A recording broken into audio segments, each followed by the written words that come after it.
Oui bien, calme à Kabila. Oh bah tu vas le bagano. Les qui va le baganine. Yo le moni mamboluki. Yo senga nini. Kara ya Kabila. C'est-à-dire que non, au lobby, il y a cause basoda, il y a cause. Ozui. Au moins mon toiseau silicate, yo mo comment silica. Bon, toningi nini. Bon, on voyager te. Vous comprenez? Pour rejoindre Fayoul. Oh, mais bien surtout dans la résistance. Il pas la résistance. Maintenant, on a tout ni on a outu ko tout na yona, na outu ko lobela yo ke non. Alobaki ke non, il y a azolo ba makamunango vérité des îles. Oh tout le qui. Mingi kala mingi te ados nombasi. To ABC biso abike non. Ba balinga ba pese 14 000 aboyaka. Ba yeli susu balinga ba yana mutuka. Yango na lobby à travers ma solo ya ados nombasi. Na sentir que non déjà corruption soni mingi pouvoir oyo ezali assis sur ya kokorompra kabato et ya pouvoir à malamu te bozo pesa bango mituka te justice pe azana besoin ya mituka te c'est un pouvoir partagé to komina suka wana ba pesa justice ou bien ba pesa ba enseignant ou bien ba infirmier ou bien ba médecin 500 ndenge ba député ba boyi mituka wana ba kamata mituka wana ba pesa na ba médecin pour permettre bango moyen de mobilité ya ko sunga biso la population contre le Covid, la Covid-19. Suivez Amadia TV. Amadia TV est une chaîne d'actualité générale. Vous aurez sur Amadia TV politique, économie, société, philanthropie, culture. Soyez branchés, c'est une chaîne de haut niveau pour vous informer de la manière très respectueuse et en suivant les normes journalistiques. Abonnez-vous massivement sur votre chaîne YouTube Amadia TV. Fidèles internautes de Amadia Télévision, merci de nous faire confiance. Et aujourd'hui, nous sommes encore là pour essayer d'analyser sur les faits sociopolitiques en République démocratique du Congo. Comme vous le savez, plusieurs actualités sont au menu de cette émission. Nous recevons pour vous India Force, India. Omari, cadre du PPRD, il est là parmi les pionniers de la communication. Il est communicateur du FCC. C'est avec lui que nous allons essayer de parler sur plusieurs questions d'actualité en 30 minutes. Donc soyez là, branchez, soyez là, scotchés, parce qu'avec lui, on va essayer de faire quelque chose d'analyse, surtout patriotique. Tozonyawa. Tozana Lingala na India Omari. Potolinga, quand il réfléchit en français, il est trop scientifique. Na Lingala, il a moins bien poto simba bakouche nyonso. Nabi repa na ngeza ngabongo ti souffrir. India Omari. Mbote na. Mbote Steve. Bonio. Non, mais ça va, ça évolue. Ça évolue. Aujourd'hui, India satisfait, il y a qu'à partager les CENI, 3 postes côté FCC. Et Bovandi Mabobi, oui, cette fois-ci ça va, tu contrôler l'élection. Contrairement à Banding et Boandé, qu'on raisonner par rapport au pouvoir en place.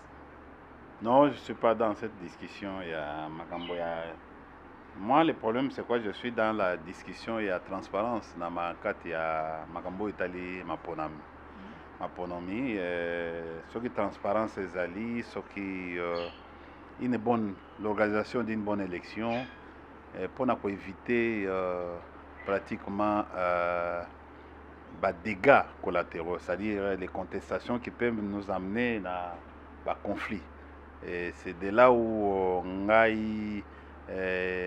insisté. Souci dans les alliés, bateau yo bauta besikap songolo, mais base na objectivité. Basé sur un sentiment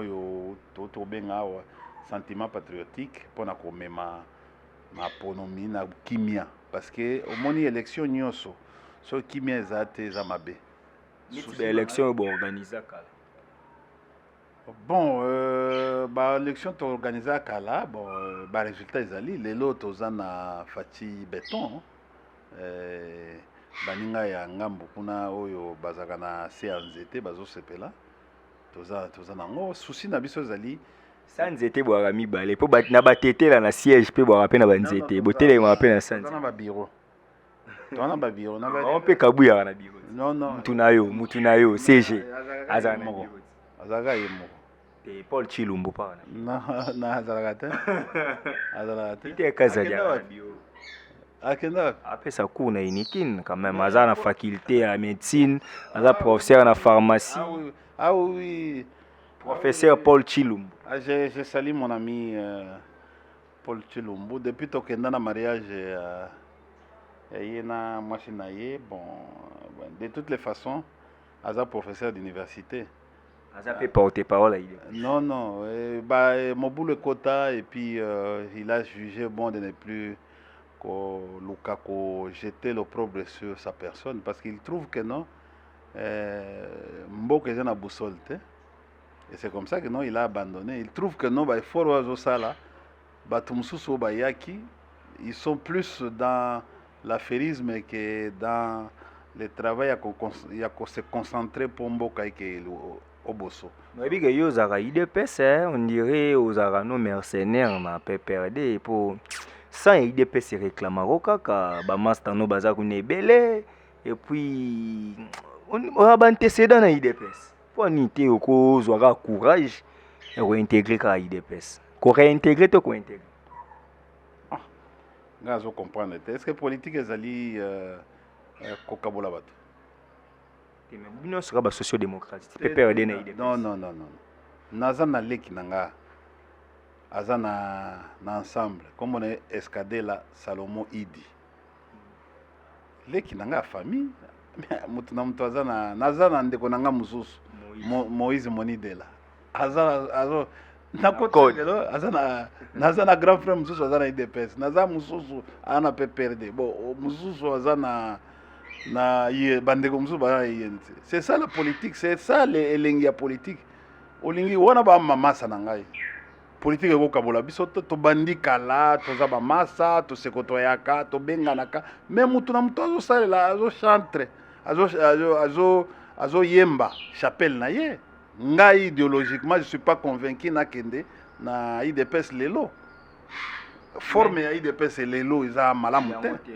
ya balia ou bambouankem bakibasa nde ezalaki na unité na cohésion nationale na unité nationale on se représentait que non oyo audi Tshisekedi na Kasai kibasa na Katanga mbouankem bandundu lia ou Équateur ezalaki mélange culturel au sentir pendant que non bon ozali oko se retrouver na kati bon Kabund Katange Kabuya Kasayen Kabund azali Katangete Kabund akabund aza moninga aza masa na biso na kokota makambo na ye privé te akoma d'abord tokolobela te akoma vice-président ya Assemblée nationale premier premier vice-président Assemblée nationale place azali na pesi mbote politique il faut respect il faut à un certain moment c'est pas ici qu'on doit okokutanga jamais na kende kofinga mutu ngai mena naza dur un Kabili c'est dur mais jamais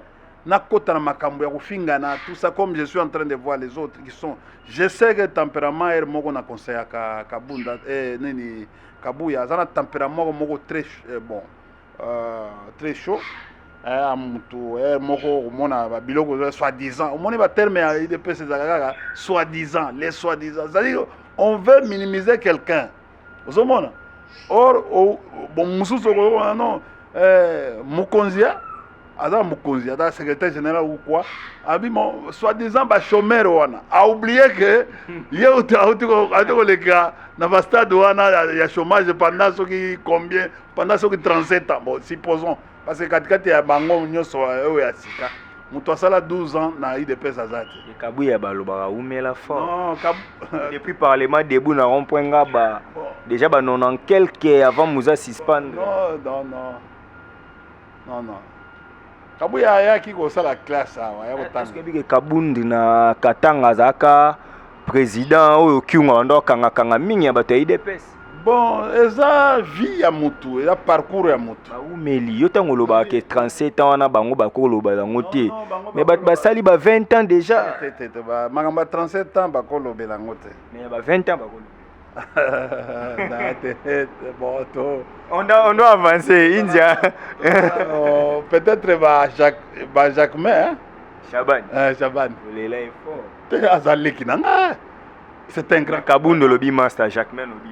Hein? Non, na série. Na série. Comment? Donc, le problème, c'est quoi? Toyebani. Toyebani ndenge tozali. Tozalaka. Toyebi oyo a mukolo oyo aza. Jacquemin na Kabundi na mukolo. Ah non non. Jacquemin aza mukolo. Toko kotala makambo wana te. Bon, eza oyebi mwana muke soka akomi mukolo. Akomi mukonzi. Bino so faut respecter. Oui, mais ça tala. Bino bono beti la raïs ba shit.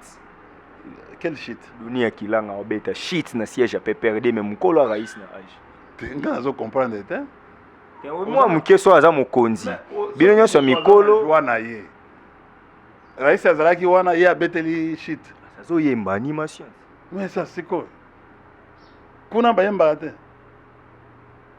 Ça s'appelle l'animation politique. Est-ce que ça l'issoum? Même la science politique, batangi sagango, animation politique. On doit avancer. India Omar. Le fait de faire passer les messages à travers Bachan. Vous comprenez? Même Bamindele. Babinara. Babinara na bango bayembaka. Au moins na Macron te azo yemba. Trump azako yemba te. Le chef de l'État alingi ke na simanaye oya ko remplacer aza moi mwasi. Essaye bino ndeni ba calcul na bino nyonso na mai. Na lobi aza moto. Alobi na ye. Asa moto alobi na ye. Alobi pour na parti na ye. Est-ce que eza destin ezali na maboka nzambe? Eza na maboka mutu te. Mutu tolobaka toujours biso bakinois que non tia elike na nzambe ko tia elika na mutu te parce que même à la dernière minute ako trahir yo. Tozo mona ba trahison te. Tozo vivre en te. Neti bino nyonso bozelaka surtout yo zelaka oben candidat mais du coup bachela yo vie Ramazani ozakaka obligé pour na amour à patrie au ça la campagne mais on dirait bino nyonso bolinga reza Chaban ezala comment Minaku ou bien matata bato bino so boyeba ke ba obi. Non, ngai naza bungu na te, naza makambo wana te.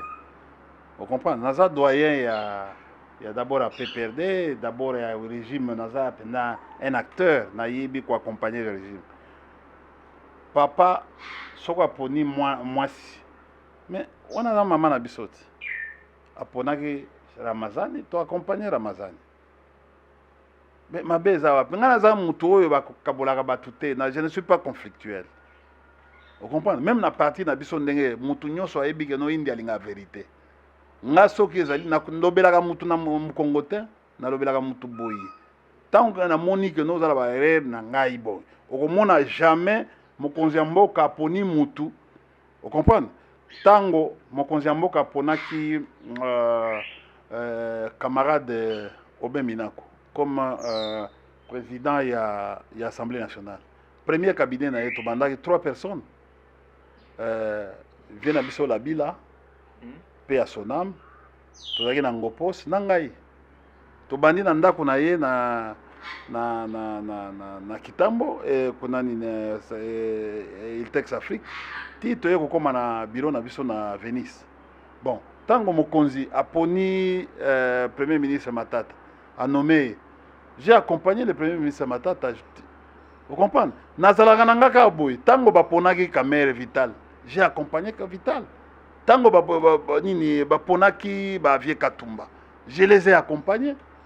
Vous comprenez? Ngai nazaka mutu boyete. Tango baponi tel mutu. Soka choisir nga. Tango baponaki vie nanga Bocham Mabouji Mabileng Evariste. Mais je l'ai accompagné. Il m'a appelé. Je l'ai accompagné. C'est-à-dire, moi aujourd'hui, Soko bandi mutu oyo a travaillé na ba grande tête na parti na biso na ngai nazali. Vous comprenez? Sikoyo chef abi mwana mwasi. Parce que mwana mwasi nde mwana mwasi. ye mutu moko nde mutu akopona ou bien Oui. souwe ekouta epa na ye te, souwe epa na biso ekouta na congrès. C'est-à-dire que non, on va entériner l'élection, la candidature ya mutu à travers le congrès. So bino bamisi mwa mbali bobosani nanu. Non, so tolingi kobimisa mwana mwasi ekouta na volonté ya Kabila. Mutu akopesa biso mwana mwasi alobi bo tour oyo ezala mwana. Mais tokosepela yango bato bakoma omona on dirait que ezalaki boencercle na bino bato bokosi bato parce que Kabila na Tshisekedi bakopera bapire aflashe wana mpona kolakisa bato ke mère mama wa oro azali la bienvenue la prochaine présidente de la République. Pwani bokoke kokosa bato boye ntango molai bakokosa biso india na wasano bémission mikolo nyonso toza na opposition ozo critiquer farouchement les pouvoirs. Or en réalité boyebi ke après Félix Tshisekedi maman Olive Mutoza candidat po to osaka ba analyse des faits ndenge ya lobi ke mwana mwasi to mwana mwasi aza active lelo yo na mboka eza maman Olive. Donc na tournée à comprendre que non ekosimba te na 2023 alobi na 2028 na deuxième année. Oh yokangai toza déjà na soki na troisième année, c'est-à-dire mokonzi amoni ke non ben kuna place azokende donc mobilisation eza moke donc population azoloba makambo oyo puta mosusu ekosimba te ya koluka ba réponse. Bon asali déclaration toza, est-ce que toza na campagne? Pourquoi la campagne précoce a souhaité mwana mwasi à remplacer après deuxième mandat na j'ai biso na nini soka souhaité merci mais biso oyo tozo souhaité nde améliorer conditions de vie ya population souci na biso yango wana makambo etali sécurité batika ndenge ezoko salema kuna batika ko boma disusu batute ozomona bon biso problème na biso ezali efficacité ya travail. Malgré haute trahison, il y a ba kondi ya FRDC, haute trahison d'un haut dignitaire des FRDC. Ça c'est une conspiration contre l'État. Bon, na lobby boy. Nani a sanctionné mutu? Ya mokonzi ti. So ozana ba collaborateur na yo oko sanctionner. Lobby biso to za ko bloquer. Mais lelo tozala soute nani azo bloqué po yo kamata mukolo to sanctionner mutu ou bien tia mutu ona oyo lobi oleko oyo zoloba ke non ezali boye ezali trahison tia ye na maboko ya justice bino ndo bato ya état de droit. Mafia ekoti ya solo non mafia ekoti ya solo mituka ye sale baba sali don to yebi place mbongo ezo zo ya wana mama mituka za no kimia koza shote za kimia yo nde oza show ko lobi mafia ekoti ngana za neti binota président lobi mafia ekoti tina armée. Je vais te dire une chose, c'est à celui qui dénonce il doit prouver la culpabilité ya bato o bayibi ngai nazali ngai ndenge nazali tu visais beti bino kaot pardon mama bakati visa bankia Kao oh bafunda confrère na biso Israël esuki oh ba liste bimi eza liste à combien? Mais une quarantaine do moi ba trentaine liste ya combien? Ya 100 et quelques wana bokati liste na lobby bokati liste au dignitaire ya FCC chef biso toyebi liste na ba kombo ya bato nyonso ba 100 et quelques. La charge de la preuve incombe à la partie qui acquise. Bino boza nango mais boza na liste authentique té. Mais na liste authentique to moni ba kombo yo zo lingo loba té. Papa, mboko to kozala kaka na tribunal populaire, tribunal ya presse. Mais siko ba sanctionner ba kende nango par parquet. Liste wana, il chef azo zela nini ke non liste yango. Alobaki boye. D'abord alobaki boye. Nani? Ke bazo continuer ko zwa mbongo. IGF. Na confrère na bino alobi ba pomba bazwaka yaza déjà akokaki rencontre dans une confrontation ya INPC akokaki yango te otuni sango te nazala na INPC den otuni tuna sango akokaki na commission de prouver vous comprenez d'abord bango moko faute bandi ye confrère na bino wana mutombo alobi tozala 9 personnes à Tangi Chadari Mutoliboso pour na baise sensationnel, il faut Shadari kaka. Si vous liste au bon Shadari azali. Atangi 8 personnes, atangi kutu 5, il y a le 8. IGF alobi non, ils a 32. Vous avez et aye koloba non, ils a 100 et quelques. Il y a moko IGF alobi il y a une centaine. Mais liste oyo. Toza na 8 te, toza na 32 te. Omoni liste ndenge bibi. Mais sikoyo biso pona nini bakataki liste. Biso toyebi tolingi te ebima na maboko na bango liste mobimba parce que gouverneur apesi bango cours. Gouverneur ya banque centrale Tombo deo gracias. Oui, apesi bango cours. Qui pensait que non na kati ya iloko wana lutundo la koza? Lutundo wa. Ministre Apala. Mais aza na kati ya liste te. Aza vient na ngai. Aza na kati ya ba tente o. Mais non, mais na kati ya liste ba tundo so batangi yango. Christophe Lutundula Apala. VPM. Na lobi boye. Toko koma na babiloko wana te parce que ngai aza na liste. Na lobi. Mais liste ezali na bato belé parce que bato oyo bazali supposé au fait baza na critère ya kozwa carte. Ezali banani. Ezali d'abord ministre des Affaires étrangères, ministre de la coopération internationale, ministre de la Finance, gouverneur de la banque, Yemoko, malgré que nous avons comme mais comme ils ont une liste. Après gouverneur de la banque, nous avons le président de la République. Vous avez droit, nous avons chef d'accord. Vous comprenez?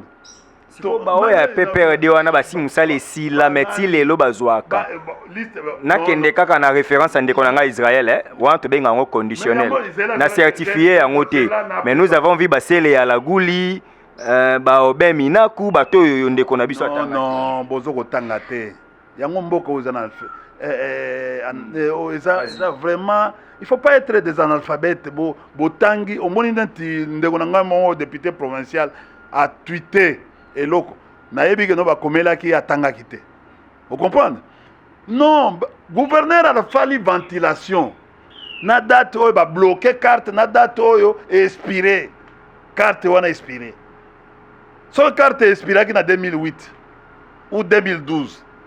2018. Non, na tuni. Ya ba carte mususu expiré en 2017. Ozomona. Ma carte mususu expiré en 2018.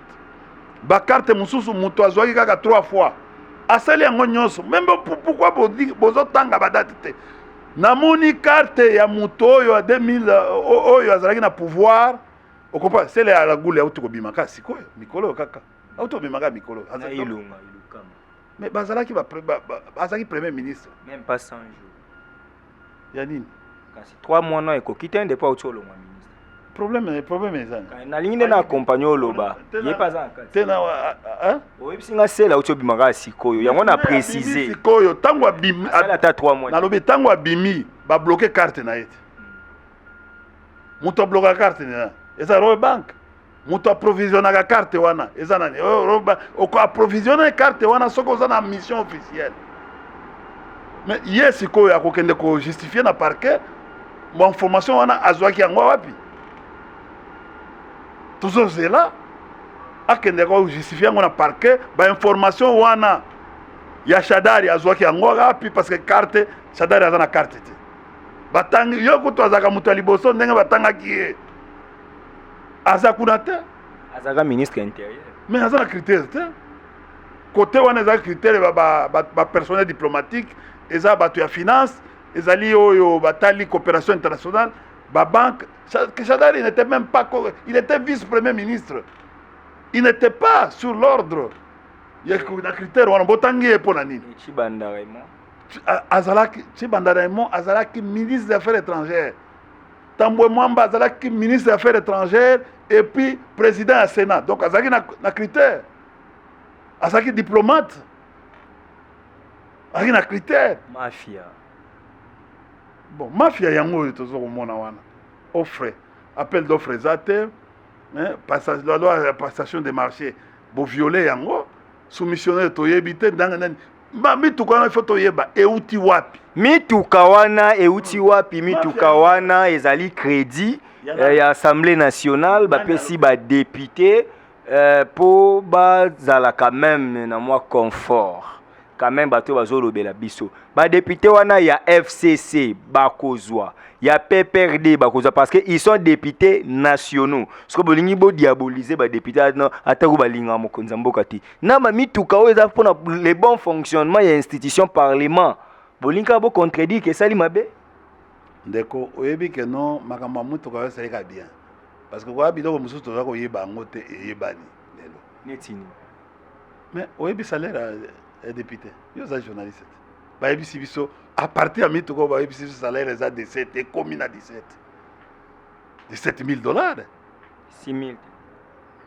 Mais ba yebi sibiso à partir tozo yo kabilo ba journaliste boke ko tika ngona 11,000.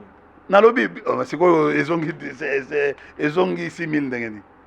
Kasi facha ba il faut ba diminuer train de vie. Tenda nalobi ngana tuni yo. Et komi soki mabunda tika ki ngona 11,000 ou 12 et komi na 17 ndengeni. Nyonso wana siko magistrat oyo azosambisa bomatisi bomatisaka bomatisi présidence bomatisi ba député et bongo ma magistrat ba fonctionnaire de carrière bango bazwa ba mbongo na ba francs congolais bazwa ba 1 million.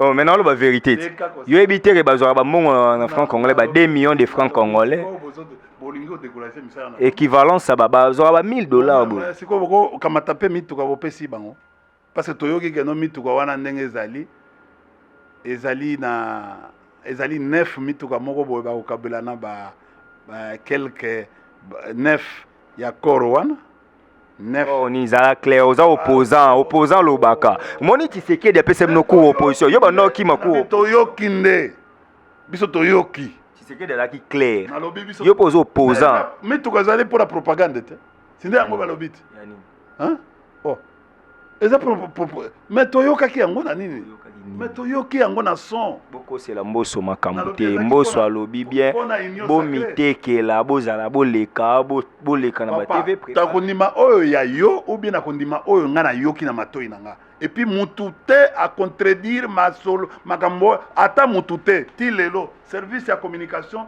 ya ye alobi ke no causerie wana ezaki causerie privée eza ya solo parce que mutu a contredire causerie wana azate tango azoloba mama caissière que bopesa batu mambongo wana bopesa bango transport bapesi bango chaque député 500 ba député peut ba témoigner que non tozoki pe 500 bon, 500 pour une journée voilà PPRD ba député oyo bayaki babakuna makambo ezebe ndeko ozomona koluka babiloko mosusu oza journaliste soko ozosala investigation te problème d'ailleurs nazo tuna yo tango ozoba audio ya mboso audio pona yebi ozoloba ngo tozo kokoloba te audio ya mboso eza clair eza ke makambo wana ezaki nanu ya secret bino botindaki ba traître bakoti kuna po ba enregistrer ye tika Hollande quand même de Eliezer honorable Eliezer Ntambwe Mposhi Eli ya Lukunga sikoyo honorable Eliezer Ntambwe azaramtala muka azamta ensemble siko honorable Eliezer alobi azaramta ensemble pour la République ya Moïse Katumbi buyo ebité amen makila egangi yokano eloko alobi eza mituka ya crédit bozolinga bo diaboliser est-ce que bango akende kotanga classe azosa doctorat ya science politique na iniki mutu na ngai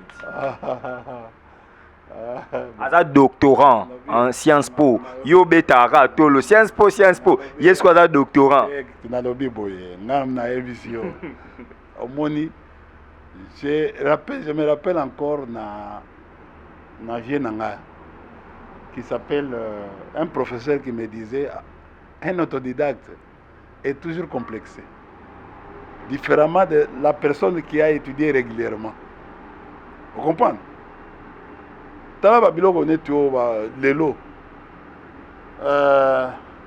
Quelqu'un qui n'a jamais fait le 3e secondaire, 4e secondaire, 4e des humanités, 3e des humanités, 4e et 5e. bon asalika ba examen au fait aye ko sala examen d'état ozoma azui mais koza ba cours de base wana ya 3e humanité 4e et 5e il y a latin, tu as 3e morphologie, 4e stylistique, 5e poésie, 6e philosophie. ozomona akoye bango te eza neti bato mosusu bamibimeli kaka paf na age moko ya mokolo ake na ono ake na droit akomata akozwa so papa et puis mais assister na défense. Il assistait au cours en G1, de G1 à LD à l'UPEN, bon, les sciences politiques et administratives. Il est politique, politologue RDCien. Bon. Il est principe. Moi, je suis un science Keba. Ah, ne, monsieur, comment il est politologue RDCien. Keba. Keba. Un politologue, ezali ko lobate. Mais il est expliqué avec des principes. Non. Quand tu passes à la télévision, tu dis, oh non, pour un crédit. Crédit. D'abord, la procédure. Il faut que les députés débattre au Talibango en interne, en plénière. Et en plus de ça, banque ni ne couvrir et puis si misolo wana pona kosomba mituka wana na tozo senga appel d'offre uti wapi parce que il faut te respecter. Comment un politologue peut venir à la télévision dire des bobards comme ça? Bon, on comprend, il n'a jamais géré, c'est normal. C'est son entreprise to komi wapi nini. Oh, tu vas bien que ça dit 3 journalistes au fandi wana tout ça. Yo paye aux na chaîne na haute. Aux chaîne. Amadia TV. Ah mais c'est chaîne hein. Alors, mais la gestion n'est pas comme ça, ça ce n'est pas. Moi ma gestion respecte les principes de l'administration. Il y a dit quelle administration? Oui. Au Salinine. Nazana directeur des ressources humaines. Hein? Nazana DRH. Non. T'étais voilà filmer Starly. Au futa ba taxe nini ya DGRK? Oui. Hein? Oui. DGPEC bon on a envoyé émission na koye émission na numéro de registre de commerce ko. Tu veux. C'est tout ça qu'on m'a je n'étale pas ma vie. Je n'étale pas ma vie. Je suis un directeur général. Je coordonne au moins ma chaîne. Ça au moins. Tu veux. Tu parles avec. Tu es en face de quelqu'un qui maîtrise ça. India aussi est à côté de quelqu'un. Non. Mais Naïbisio Boye, Tamboué, il a géré son entreprise. Non, en fait, non. Ezamambale qui wana tezamamboka. Yo lobi ke ba Jeep wana est respecté principe article 8 il y a marché public. Il y a code de marché public. Mais bango ba lobi bien que ezali crédit. Biloko chatumba yango. Nanda émission to sabi kolo. Biloko chatumba biloko. Yango na. Ngana zotuna yo. Steve Kiwata. Qui voit ta IGF. Là la kambanga tiko bambanga komba muta batu. Yaza IGF ayo bimisela. Na vie oh, comment intimidation? Mais c'est ça musala IGF. Steve Kiwata, c'est mon frère. Aza IGF. Nga aza kambanga ndenge yo benga nga. Voilà. Wana tozongi. Wana petit nangana je les salue en passant. IGF. Aza mo continuer en 2024. Eza carrière. You know au postila ko. Nazo kende kuna. Bo baby samibeko. Mais nazo kende kuna. Oyebi procédure ya ko koma. Nazo kende kuna. Postila ka ero. Nalobi nga nazo kende kuna. Ciao. Te ngai na masa na nga alingeti. To sala epa makro banguli. Nazo kende kuna. Ayebi. Aramta peperde. Hein? Dans le lobby, il y a un IGF depuis 89, si je m'abuse. Bon, papa. Jeep et respect, on dit quand même que Jeep est respect. C'est la mafia. C'est la mafia qui est on comprend, c'est la mafia qui est il y a un député et comment boya. Ba boya yango. Les députés la Mouka Babi, bango baboyi pour comprendre comment le président de la République peut faire un don. D'abord, Moutouali Bosso, ils allaient qui honorable Ados Dombasi. SID. SID. Nani Kaswe Kayaine ENC. Toko rendi tout citega moko. On comprend? Némi Mouilania, ya PPRD. Toko cité moko ndenge bango baboyi. Vous saboter action ya Assemblée nationale. Non, un don oyo tozo komona ngo na ndenge ya flou. Ezali malamu te ba magistrat baza payer bien te. Tozo na ba infirmier bazo sala grève. Tozui kozwa makambu na Goma. Bazo bengana siko ba tuna biso ba réfugié ba kendenge na Rwanda. Ba bengani bango. Mais mbongo wana, combien tu as calculé 52 000 fois 5, c'est 25 000. 52 000. On a un numéro honorable Eliezer Mutaza quand même dans la Assemblée nationale. Ayebi elogote. Yoza libanda yebi eloko le kamtana. Ayebi elogote. Wani ba joueur batala match ba yeba bale koleka ba job. Aya yebi biso salaire na ye. Biso atikala jamais kolobaka non ba futaka 17 000. Ah bon, bah pour l'année. Tant qu'on a 500, aya on peut 100. A 500 vendredi. Tala, dans moins d'une semaine, moutako yoka une semaine. Aujourd'hui 500. Aujourd'hui 17 000. Aujourd'hui 52 000 dans moins d'une semaine. Crédit. Fin du mois. Babando kata bango na ba émolument. Na lolenge nini na mukanda nini. Parce que oyo uti ko le kakala ezala ki ba débattre. Et puis chaque député a souscrit. Oh, ils ont la souscription, et vous avez la crédit. Et banque à couvrir. Et c'est comme ça que ça se passe. Il y a appel d'offres, il y a passation des marchés. Mais awa, ils ont des ordres. Fonctionnaires, ils ont foutu mal à moutin. Ils ont moutou aujourd'hui 52 000 $. Aujourd'hui 17, aujourd'hui 500. Il y a transport.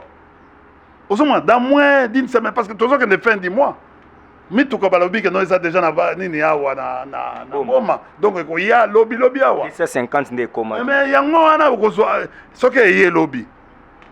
Et comme la tête parce que il y a lobby. Parce que déjà le premier lobby kaboli. Il y a aussi 52 000 parce que souvent biso to mona ka ba to mususu soka zui bon wa teki mbala moko. Donc ateki déjà pour son bataka moi eloko. Ba ebele ba koteka.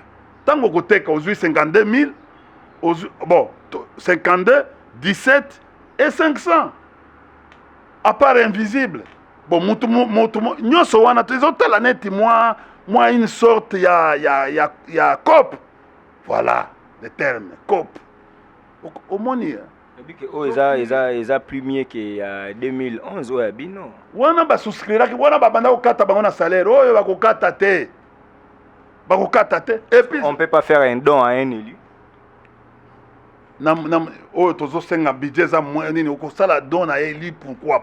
Pourquoi tu ne peux pas faire un don na fonctionnaire? Biso to futa ba taxe aram. Ta to futa ram, mbongo aram wana pe. Mbongo aram wana pe ta msuo to futa ba ram wana e ko sombela pe ba député ba ji. Ko peuple a futa taxe aram, ba eli ba ozo. Wana e koma ki moyibi. Nini ki moyibi? Parce que il faut être dans la rubrique budgétaire. Non, mituka wana. Bati yango na rubrique budgétaire ya nini? Parce que to yebite achat ya mituka wana ezali na nini respecter loi de finances te. Ba yebisa biso e uti nani kuto apesi yango. Et pourquoi ko pesa yango mikolo et pas ba député? Est-ce que ba député ba senga ki yo? Vous comprenez? Voilà, ba député oyo ya solo consciencieux balobi biso tokokota na maguite ba yo kandego. Pouvoir la corruption et ce qu'on m'a dit. Ouais, pouvoir corruption. Mais na lobby pouvoir oyo ya corruption et ce qu'on m'a dit, c'est-à-dire que non, il faut faire très attention. On ne corrompt pas. Mais vous étiez avec eux quand Fayoulou déclarait qu'il y a eu corruption. Avec qui? Avec les pouvoirs actuels. Non, Nalobi. Dans la coalition FCC Cash, Fayoulou avait dit que ces pouvoirs est ici de la corruption. Est-ce que vous avez kangai? Pouvoir ozo corrompre. Ils ont malamouté. C'est-à-dire, n'enga yo zali, olobi bon, nga naza Steve. Bon, naza na pouvoir nanga micro. licence ya lilobeleki ya lisasi nde naloba obandi kokorompre ngai ekosuka mabe mpo naloba il faut ya kopesa nga mosolo mpo naloba mpo nandima yo il faut kopesa nga eza malamu te. Mais pourquoi yo Steve olingi okorompre ngai? Mituka wana tozoloba euti wapi? Nani aye nango? Il faut toyeba nani institution Assemblée nationale. Pour quelle la chambre basse du Parlement. Pour objectif nini? Crédit pour les députés bazala. Voilà, Assemblée nationale. Ezui misolo wapi? Ba emprunter, ba sali crédit, ba sali partenariat na banque. Nani, dans banque nini? Na rozongelo dans une semaine kende ko approfondir investigation. Pourquoi ba député mususu ba yebi masolo wana te? Parce que l'Assemblée nationale est à mutu moko te. L'Assemblée nationale ezali 500 députés, administration 500 JPP pour les 500 députés y compris Néhémie Mwilania, Henri Mova, bango nyonso ba ozoba. Ba yebi biloko wana te. Ils sont députés pour le peuple, ils ne sont pas députés pour leur formation politique. Parce que mituka wana eko ya ko opposer bango na ba électeur na bango. Mituka wana okomona opposition pe. Okomona mituka wana eko opposer ba député bato oyo akozwa mutuka wana eko opposer bango na ba éli na bango. Pourquoi? Parce que vie ya mobulu social lelo eza ya kotengama. Ce sont les osimbata. Mutu ata yo moko akomona député na mutuka. Fatia azwaki da clé pona ko si sansala. Ko kene makambo wana. Omoni émission tango ozosala wana koyaka ngo na ndenge ya mabanga te ya ko chrétien batu te. Il faut koya nga na tuni nazoloba wana. Il faut jamais asseoir pouvoir au travers ya ko corrompre batu. Il faut jamais asseoir pouvoir na yo à travers ya ko corrompre batu. Eza malamu te. Badon toza nango besoin, toza na badon toza besoin ya badon na bato ba sinistre. Neti na Goma wana boke osala badon. Vous comprenez? Neti Mikolo pe Fatia vandi na Goma na Beni bozolo bate, il a quand même réalisé sa promesse abaka ko vanda na Beni Mikolo avandi. Wana bolo bela mote. Mais aza mokonzi ya mboka, il faut to respecter afandi. Beni est-ce que Beni eza Rwanda? Améliorer gouvernement na ye, améliorer conditions de vie, to za malamu. Biso mokolo oyo bayaya wana bandeko wana bakotala musala tomoni yango tokobeta maboko bino na opposition bobeta tokobeta maboko parce que tozomona musala te depuis ba mandat opposé pété ka ko critique na lobi boye ndeko yebisa ngai mai ezali courant ezali opposition mais tozali kaka Kabila nde bazokumisa eti lelo bando baby c'est émission mais yango wana to sala émission bientôt comme na souka mais yango na lobi boye ti lo kaka Kamila ne muto ba yokumisa bango ba oh hein na ba perdre oui oh mais bango mais c'est normal ba kumisa il a un parti politique parti du peuple pour la reconstruction et la démocratie Kabila koleka même biso Kabila zana c'est une chanson aujourd'hui Kabila c'est na yebité même biso moko oh mais déjà lelo ezali lelo ya kosakana te muke Kabila mokolo ba muke Kabila na ba odeti lesa ba meme sifa ba mpe ba lo ba Kabila mais soki abimika na moto mais so moti akende côté mode ba pesi batu bomwa wa mbongo na kenge ba pi batu ba mbongo po ba betele ba ozo yebi makambo yo inja ngano to yebani lelo te na ndi ko accompagner ba politicien yo muto informé ozo informé ngai menga na yebite parce que yé pas à chômeur aza bon aza na salaire ya combien 8 millions 8000 ndeni asombi moto cher Raïs aza na mbongo na lobi lokuta na yo bafutaka ete kende kotuna bon moto wana ya moto ya nouveau modèle ya version 2020 250 baya kolakisa balobaki bango moko babenga yi téléphone babengi ke non bopesa ke mbongo te bango moko bayaki na télévision bakoloba oh non to azaka boy bango moko bakaza téléphone babengi bapesa ke mbongo te atuna kapeta oyebi calme ya Kabila oh bato bakoloba ke non leki balobaka nini yo le moni mamboluki yo sengaka nini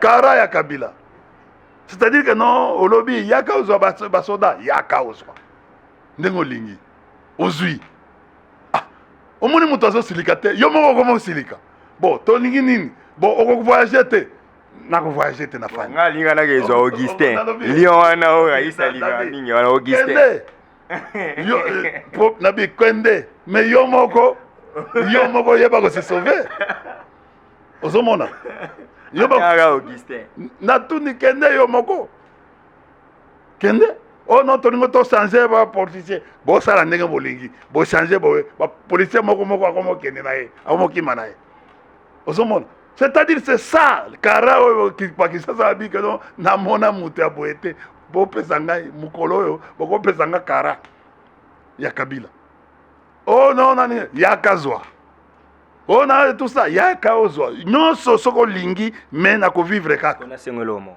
ah yeso la bien na Kabila non parce que yebisa ye to ana besoin ça non meeting populaire ezatana lingala ezatana ngote alobaka lingala kasasa meeting tuna Zakari Masaranga ya koyebisa yo bonga na boyike Kabila alobaka lingala ngamo na zaka na bino na fiki na 2006 na yebi non lobi ce n'est pas oyo bino boko tala pour ça peut à communiquer c'est un leader comment il ne peut pas communiquer avec sa base avec sa population oh ba beti maboko mais alobaka kati pour nani na lobi kati ndaka yo ya wa oboye ba jipa batu yemo akoloba te alobani pour nani azana niveau ya komikitsa na 7 azana bato bakoloba donc c'est que population zana c'est ba voter deux fois banani population est voté deux fois sengi était ba na posa loba non wana bino ba journaliste et biso bo to ça peut émanation population koloba tango tokobanda journaliste est l'œil de la société il est l'oreille de la société kende soko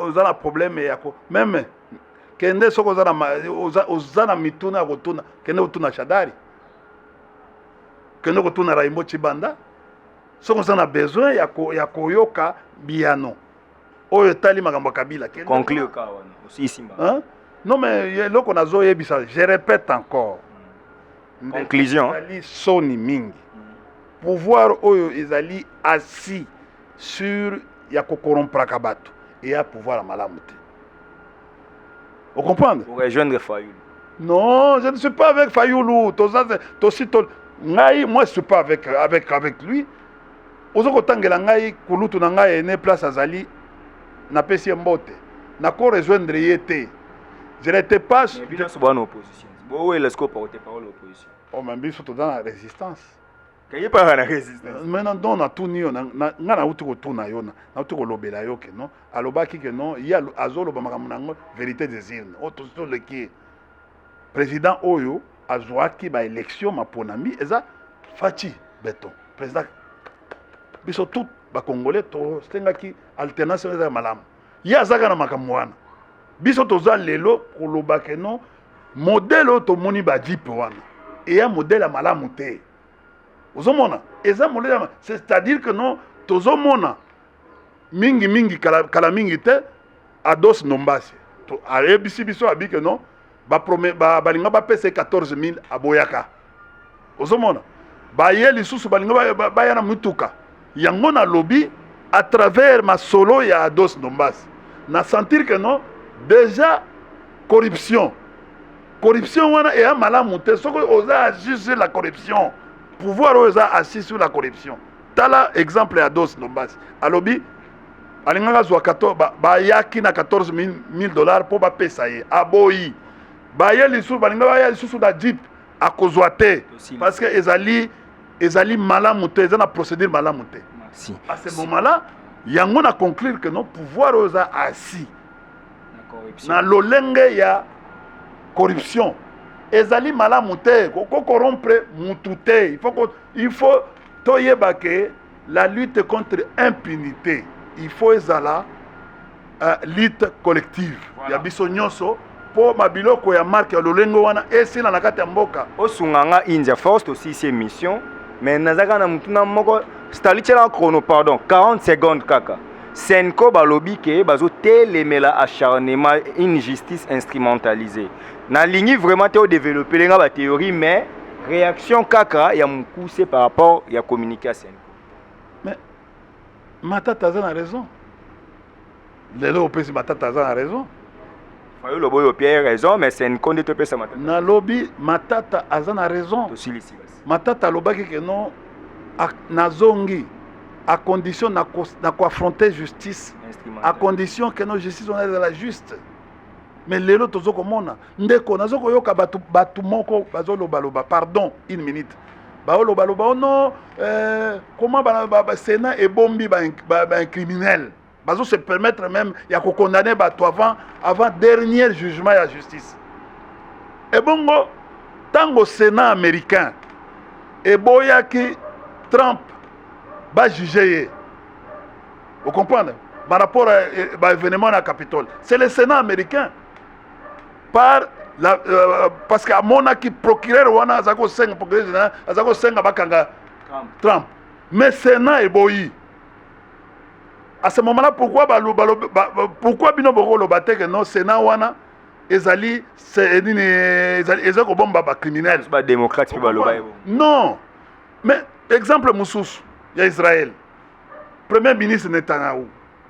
Procureur à 5, procureur général à 5 parce que basita qui a un problème à 5 banini. Mais pouvoir législatif est boyaki. C'est bon, les immunités sont protégées. Pourquoi bozo ko distingue? Pourquoi kuna bozo distinguer séparation des pouvoirs? Te boyebi ko distingue. Exemple kotanga eza bien. Président Gilles alobi to otinda moto na ndaka ba sénateur. Wow. Oyebi na lobi na yebi ete. Ta parlement de bois na la. C'est intéressant ka biloko wana te. Na yebi biloko wana te na ninga koyoka kutu te. To sisi. Na eloko na koyebi sa lelo. 10 secondes. Mais pona nini? Parce que bino bolingi ko non justice il faut ezala. Mais ce que justice bolingi justice. Monsieur de grâce ezala rasoute. Parce que lelo ndenge zali bako kangayo batio na prison. Oh non ayibaki. Mais président ayokelo mawa asali mesure de grâce olongwe na nini. C'est quoi koloba nini? Merci. Tena lobi yango omoni tozolo bakeno bandeko il faut batanga. Ce qui procédure comme Sénat et monaki que non procureur général a violé qui procédure. Il n'a pas été dans la procédure. Sénat comme pouvoir, comme institution, chambre, comme des sages. Et lobby que non procureur wana aki na qualité ya kosala ya ko lever ya kosenga lever des immunités. Dans l'Assemblée nationale. Ozomona tango basengi conformément à l'article 75, bah lever immunité, bah député, mais à ouvrir instruction. Mais ce qui droit ezali procédure. Ce qui procureur général, oyo azali ayebi makambo ya mikanda, a violé procédure. Mais institution comme Sénat, parce que comme un étiquette de résonance. Et ça les magatins, na outi ko pesa par exemple moko mi balé ya États-Unis na Israël. Botika chaque pouvoir est exercé ba prérogative na ye ndenge ba biloko na biso yo ba o kotanga biso totangi. Nazo comprendre te tina vieux professeur Luzolo oyo kokota na makambo yo o se ridiculiser pamba. Alobaki na e bien, alobaki eza ba respecter la procédure. Mais aussi lisinde, tant pour un conflit parce que vous avez un conflit na premier ministre Matata yango ko ya ko jeter l'opprobre sur la science. Un professeur Luzolo viezala ozali vient na biso Périclès zala na mutema pio continuer au pesa ka cour aux juristes munene ndamboka kokota na makambo ya politicienne ba biloko ya politique politicienne te ozomona vie ezali malamu te. Comment maintenant le lobe assistant na yo bakoma ko contredire en public aussi ça étudiant bakoma ko contredire en public et puis bazoko pesa yo na ndenge procédure esalemaka ezali malamu te. Merci. Ozomona et si yango na lobby na population que nazongeli makambo ya Sénat américain makambo ya tali Trump Sénat ezali caisse de résonance il y a institution songoloté. Sénat ezali caisse de résonance ya justice te. Même si vient abiso président de l'Assemblée nationale alobaki ayebisaki ndeko Eliezer que ndeko Safu Daniel Safu que non balingi bakanga yo. Vous comprenez? Vous comprenez na audio wana bi non soki na intervenir akate. Omoni biloko wana tozo komona que non Et ma interférence est partout. Comment il est président de l'Assemblée nationale, le langage de Marc Wana, vous comprenez? Prochainement, comme ça, parce qu'on a intervenir, même bien député. C'est-à-dire que non, à la qui c'est que non, justice, on a une injonction, une intervention, une interférence. Vous comprenez? Voilà. C'est ça, biloko yango, tozoboya na mboka, batika justice, c'est ça la musala. D'abord, justice, yango bazo kipe yango te, bozo senga bango misala, bozo kufuta bango malamu te, bozo pesa bango mituka te. Justice peut avoir besoin de mituka te. Vous comprenez? Non, non. C'est un pouvoir partagé. Tokomina suka wana ba pesa justice. Biso ngai, oube ba pesa ba enseignant, oube ba infirmier, oube ba médecin. Toza na Covid awa, ba médecin bazana besoin. D'ailleurs, quand on a 500 députés, mituka wana ba pesa na ba médecin pour permettre bango moyen de mobilité ya ko sunga biso la population contre le Covid, la Covid-19. Merci. C'était India Force. Il faut comprendre que c'est une grande gueule, c'est les communicateurs. Quand il a la parole, quand il a un sujet, il doit le développer. En tout cas, Bomé-Sanaranaye, na plateau Nabiso, c'est quelqu'un qui réfléchit tellement trop et puis il fallait que la question de mais on a passé 40 secondes, il y a 5 minutes. Il faut comprendre que quand on reçoit quelqu'un qui réfléchit, deux fois, l'émission a du mal à s'achever, mais nous courons derrière les temps. Starlos en vidéo, on a parlementaire de Boubano Sambela, moto na sénateur. Wouh! Basambeli, moto nanda kwa boy. Donc, Nebike Bandeko, Bolandi Bisso, c'était India Omari, India Force, je répète encore, il est cadre de PPRD, Parti du Peuple pour la Reconstruction et la Démocratie, parti cher à Joseph Kabila, le sénateur de la République démocratique du Congo, le sénateur Avi, l'ancien chef de l'État.